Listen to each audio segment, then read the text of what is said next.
Hi everyone, my name is Harshal. Today date is 20th of August 2022.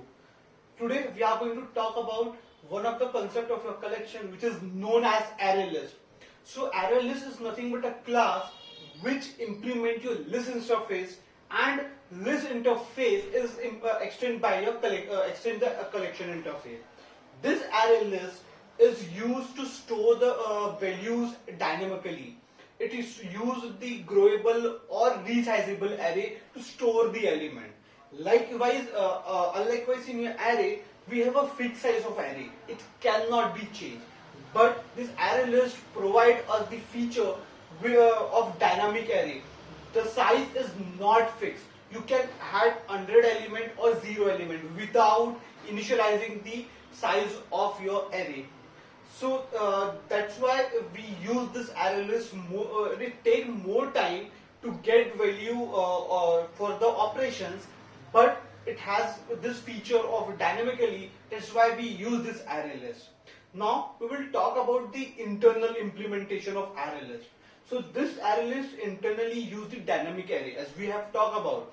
So whenever the values get beyond its size, it create a new array list. It create a new array of a double size. Then it copy all the old element to this particular new array. Then it give the reference of this particular new array which is present in your heap memory to the old array reference variable.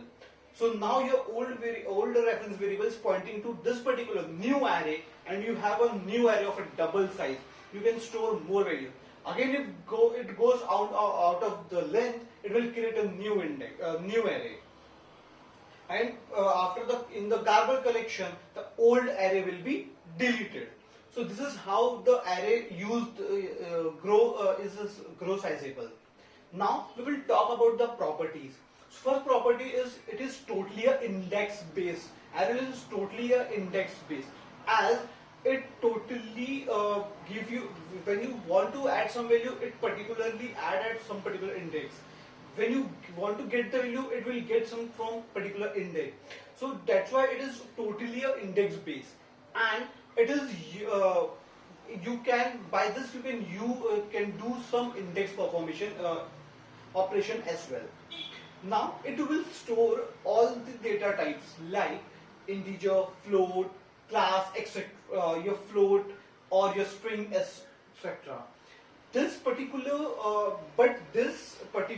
array list cannot be used for your primitive data type. So that's why we are using the wrapper classes, which is integer, float, etc. This array list implement the abstract list, due to which it only perform the list operations. This particular array list can store the duplicate value, like you can add 10 multiple times. That's why it can also store n number of null value. This array list is non-synchronized. So as it is not synchronized, we can conclude some points like it can perform parallel operation. It allows the parallel operation. Multiple thread can execute that particular thread. This that's why it is not the thread safe. Now we will talk about some methods and constructor which is predefined in array list, and we will use this for our particular operations like sorting, transferring, etc. First we will talk about the constructors. This array list has 3 constructors.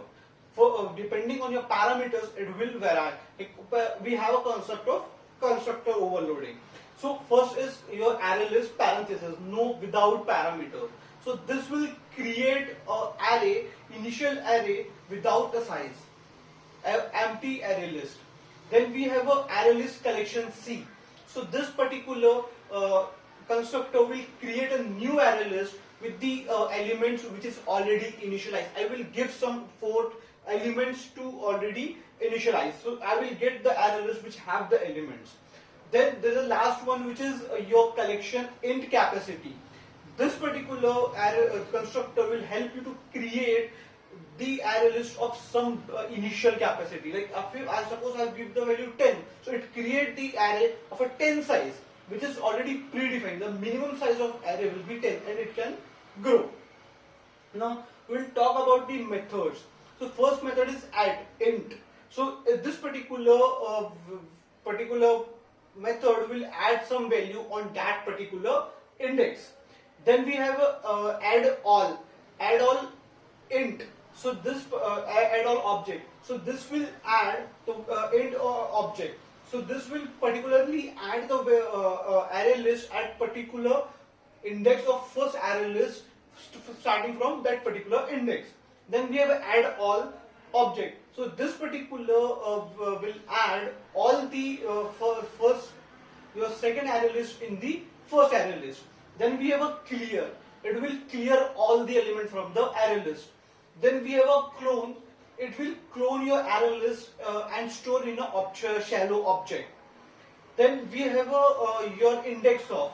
It will give you the index of particular element, first occurrence. Then we have a last index of. It will give you the last occurrence of that particular specified value. Removed. It will help you to remove this from the particular index. Then we have a remove object.